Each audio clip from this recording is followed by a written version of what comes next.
الاهلي طبعا في الصداره ب 62 نقطه، ومتبقي ليه 5 مباريات بس على حسم الدوري لو هو فضل يكسب وبيراميدز فضل يكسب، وده طبعا بعد النهارده ما كسب سيراميكا كليوباترا بهدف نظيف. ودي تعتبر اخر بروفا للاهلي قبل مباراه الوداد، ان شاء الله نكسب الوداد. وطبعا من اهم مكاسب المباراه اكيد الفوز، خرجت بكلين شيت، اطمنت على مصطفى شوبير الحمد لله خارج من غير اصابات.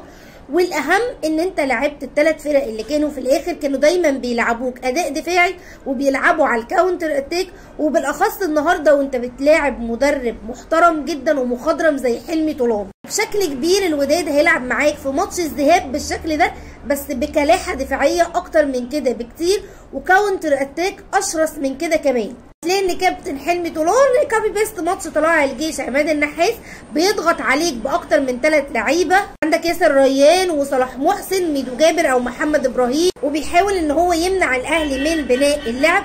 وكمان هو كان مقرب الخطوط جدا من بعض وبيلعب بكومباكت تيم، والاهلي كان عنده مشكله طول الشوط الاولاني بسبب التكتيك ده، انه رتم بطيء جدا مش قادر يلاقي حلول كتير لان في تكتل دفاعي. كمان هو كان في رقابه شديده جدا مع مروان عطيه، ممكن تفلت في كوره او كورتين، لكن طول الوقت هم بيحاولوا يضغطوا عليك. مع غياب كمان حمدي فتحي، الادوار اللي بيقدمها السوليه وديانج ما كانتش زي حمدي فتحي، وحاولوا يعملوا نفس الفكره ونفس تبادل المراكز، وهتلاقي ان ديانج بص مكانه فين في كوره كان هو مكمل فيها كانه هو مهاجم تاني، او زي الكوره دي كانت 1-2 ما بينه وما بين تاو. اما كابتن حلمي طولان فهو كان عنده هي لعبه واحده بيلعبها تقريبا طول المباراه، اللونج باص اللي بيلعبه في عمق الدفاع ما بين متولي وما بين عبد المنعم، وكان يقدر يسجل بيها اكتر من هدف. اول كوره اصلا متولي غلط فيها وخد كارت اصفر، ولو ما كانش منعم وراه كان خد فيها كارت احمر.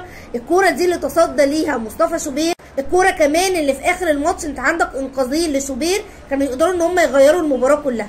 برضو بما ان احنا داخلين على النهائي، الكوره دي اتكررت اكتر من مره، المشاكل اللي بتبقى عند الاهلي لما بيروح يعمل الهجوم وبيعمل البريس وما بيقدرش ان هو ياخد الكوره فبتترد عليه على طول، وبيبقى الشكل ده اللي موجود. فلازم الاهلي ياخد باله منها بشكل كبير جدا، خصوصا ان الوداد كمان عنده جناحين سريعين جدا. طب ايه الافكار اللي كان بيحاول يطبقها بقى كولر في الشوط الاولاني بس هي ما نجحتش؟ وما نجحتش ليه؟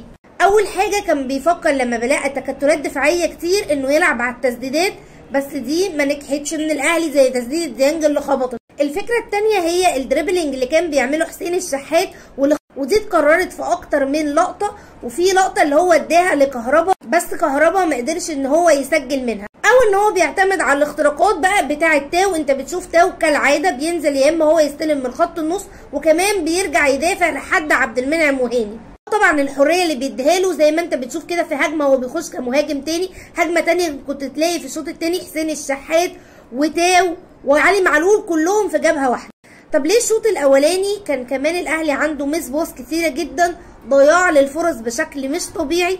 اللمسه الاخيره كان فيها مشاكل، مش عارفه هل اللعيبه متوتره، هل بتفكر في ماتش الوداد، او زي الكوره دي اسيست بالمقاس من السوليه بالكعب كده لكهربا، وكهربا برده ما قدرش ان هو يتصرف معاها بالتعامل الافضل. كان باين جدا غضب كولر الشوط الاولاني من اللاعبين، وهو قال كده حتى في المؤتمر الصحفي بعد المباراه، ونزل الشوط الثاني اداهم تقريبا دش سخن جدا، لان الاهلي كان بيحاول بقى الشوط الثاني انه يلعب برتم اسرع للمباراه. ومتولي عامل اسيست لونج باص لحسين الشحات، هي ما بتجليش خلاص من حسين الشحات، ويمكن كانت دي جابه عند نادي سيراميكا في الشوط الاولاني لما الكوره بتتلعب بسرعه كان عندهم مساحه في الجبهه الشمال، بس الاهلي ما كانش قادر يستغلها بسبب البطء.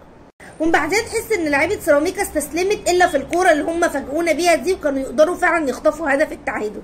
وكولر قرر ان هو ما يغيرش ولا لعيب غير هم حسين الشحات وكهربا، علشان حسين لسه راجع من الاصابه، وكهربا عشان البدني، ويكمل بالفول باور بتاعه علشان ماتش الوداد.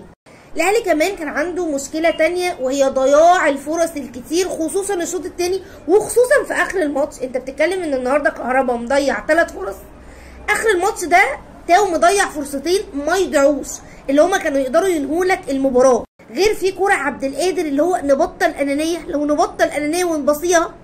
وكل دي حاجات لازم تتعالج قبل ماتش النهائي، لانه ماتش النهائي مش هيتيح لك كل الفرص الكتير دي اللي احنا عمالين نضيعها، وده اللي اتكلم برضو عليه كولر وقال انه لازم تترجم عدد كبير جدا من الفرص دي. في النهايه الاهلي قدر ان هو يكسب المباراه، كانت بروفه كويسه جدا، ولكن الاهلي محتاج يشتغل على كل النقط السلبيه اللي اتكلم عنها، والنقط الايجابيه اكيد يقويها، وكمان محتاج يشتغل على الكرات العرضيه والركنيات. التعامل بتاع الاهلي كان بيقدر يجيب منها اهداف، ما بقتش زي الاول. قولوا لي بقى مين في رايكم النهارده كان نجم المباراه؟